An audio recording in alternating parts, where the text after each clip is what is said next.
कुंडली के वो 5 योग जो बना सकते हैं आपको रातों रात करोड़पति और कर सकते हैं आपका भाग्य उदय, और साथ में ही दिलाते हैं राजयोग। तो सबसे पहला जो योग है वो है महाभाग्य योग।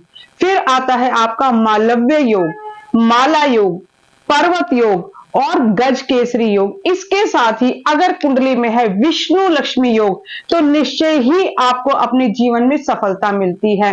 अब हम बात करते हैं कि महाभाग्य योग किसकी कुंडली में होता है और उसका क्या व्यवधान है। अगर कुंडली किसी स्त्री की है तो उसमें सूर्य, चंद्रमा और लगन तीनों ही विषम राशि में होने चाहिए और जन्म होना चाहिए रात्रि का। अगर कुंडली किसी पुरुष की है तो सूर्य, चंद्रमा और लगन तीनों ही होने चाहिए सम राशि में और साथ में ही जन्म होना चाहिए दिन का। तो ऐसा ही महाभाग्य योग हमारी भूतपूर्व प्रधानमंत्री श्रीमती इंदिरा गांधी जी की कुंडली में था। उन्होंने अपने जीवन काल में राजयोग का पूरा भोग किया है। तो आप इस तरह से आप समझ सकते हैं कि हमारे महाभाग्य योग का क्या प्रभाव है। बात करते हैं गज केसरी योग की। अगर कुंडली में गज केसरी योग यानी चंद्रमा और बृहस्पति का किसी तरह से योग बनता है, युति है या एक दूसरे से समसप्तक है, तो हमारा बनता है गज केसरी योग। परंतु ये गज केसरी योग भी यदि शुभ स्थानों में बने तभी प्रभाव करता है। अगर ये आपका लगन में, पंचम में, दशम में या अष्टम भाव में भी बनेगा तब भी आपको बहुत धन, धान्य और राजयोग प्रदान करता है। विष्णु लक्ष्मी योग यदि आपके सभी ग्रह त्रिकोण और केंद्र में आ जाते हैं तो बनता है विष्णु लक्ष्मी योग। ऐसा जातक भी अपने जीवन में बहुत ही तरक्की करता है और उच्च पद को प्राप्त करता है। मालव्य योग, मालव्य योग जिसकी कुंडली में है ऐसा जातक बहुत कम परिश्रम में भी बहुत अच्छी प्रॉपर्टी बना सकता है और जीवन में बहुत अच्छे पद को प्राप्त करता है।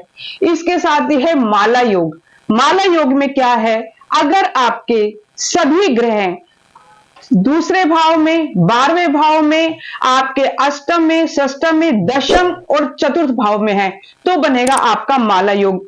ऐसा व्यक्ति भी अपने जीवन में बहुत ज्यादा जायदाद बनाता है, उच्च पद को प्राप्त करता है और साथ में किसी न किसी राजकीय संस्था से जुड़ा होता है और ऐसा व्यक्ति बहुत कम परिश्रम में बहुत आगे तक जाता है। बात करते हैं पर्वत योग की।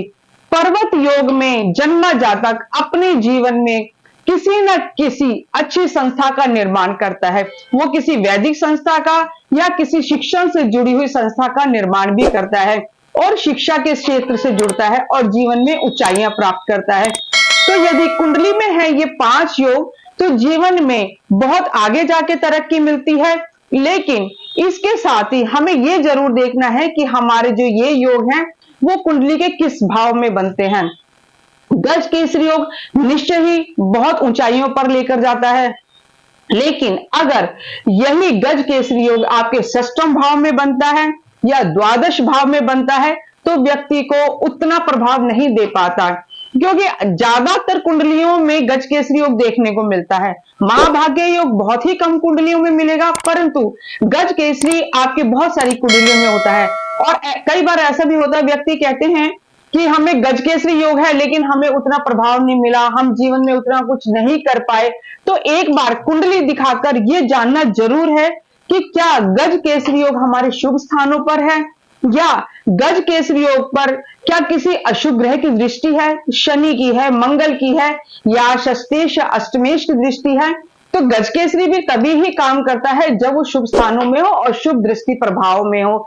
तो कहने का तात्पर्य यह है कि अगर कुंडली में 5 आपके योग हैं तो आप निश्चय ही ऊंचाइयों को प्राप्त कर सकते हैं, परंतु उसके साथ ही कुंडली का विश्लेषण करा के यह देखना भी जरूरी है क्या ये सभी योग अपने उचित स्थान पर बन रहे हैं, ताकि हमें अपनी कुंडली का और अपने भाग्य का पूरा प्रभाव मिले और उच्च पद को प्राप्त कर सकें।